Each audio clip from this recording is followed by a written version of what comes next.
అందరికీ వందనాలండి. అందరూ బాగున్నారా?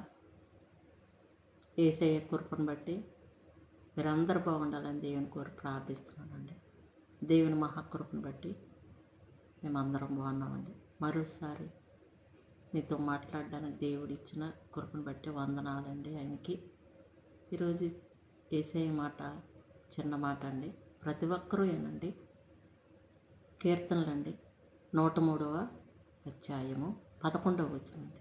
భూమి కంటే ఆకాశం ఎంత ఉన్నతముగా ఉన్నదో ఆయన యందు భయభక్తులు గలవారి ఎడల ఆయన కృప అంత అధికముగా ఉన్నదండి. చూడండి, భూమి కంటే ఆకాశము ఎంత ఉన్నతముగా ఉన్నదో చూడండి. ఆయన యందు భయభక్తులు గలవారి ఎడలంట ఆయన కృప అంత అధికంగా ఉంటుందంటండి. మరి ఆయన కృప మన మీద ఉండాలంటే ఆయన యందు భయము భక్తి కలిగి ఉండాలండి. భయం లేని వారు ఎంత చెప్పినా వినరండి. ఆదివారం వస్తారు, మళ్ళీ ఆదివారమే వస్తారండి. భయం ఉండదండి. ఏదో ఆరాధనకి వెళ్ళాము వచ్చాము అని అనిపించుకుంటాం తప్పగానండి దేవుని యందు భయము భక్తి ఉండదండి. మనుషులకు కనపడాలని భక్తి చేస్తారండి కొంతమంది.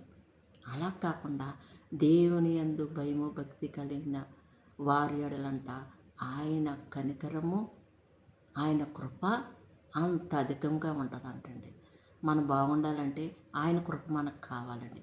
మన ఆరోగ్యంగా ఉండాలంటే ఆయన కృప మనకు కావాలండి. మనం ఏపాటి వాళ్ళమండి? ఆయన కృప లేనిదే మనం బ్రతకగలమండి ఈ లోకంలో.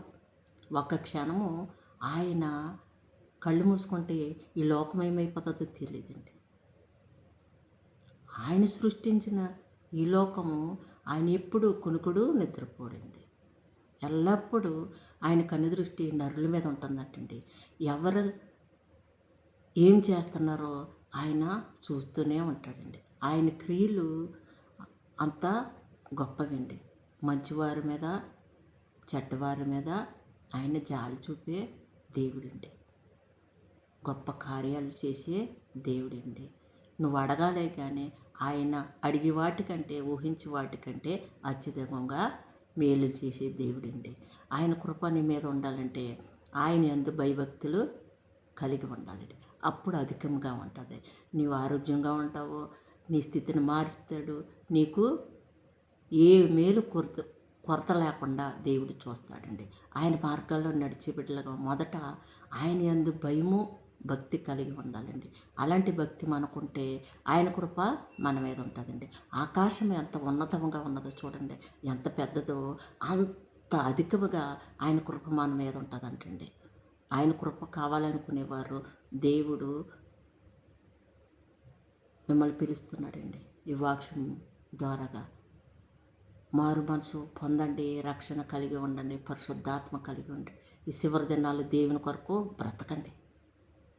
ఆయన ప్రేమ కావాలా, ఆయన కృప కావాలా, ఆయన కనికరం కావాలా. ఆయన యందు ఎవరైతే భయం కలిగి ఉంటారో వారి మీద ఆయన కనికరము తరతరంలో ఉంటుందంటండి. గొప్ప దేవుడండి. మరి ఆయన మాటలు చెప్పాలంటే మీకు ధైర్యం ఉన్నదండి. ఎదుటివారికి ఆయన మాటలు ఆయన సువార్త ప్రకటించే వారంగా ఉండాలండి. మన విశ్వాసం పొందిన తర్వాత మన విశ్వాసం మనలోనే ఉంచుకోకుండా ఎదుటివారికి వేసే మాటలు చెప్పాలండి.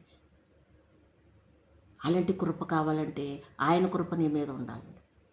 దేవుడి కొద్ది వాక్యం దేవుడు దీవించినగాక, మనందరినీ దీవించి కాచి కాపాడినగాక. ఆమేన్.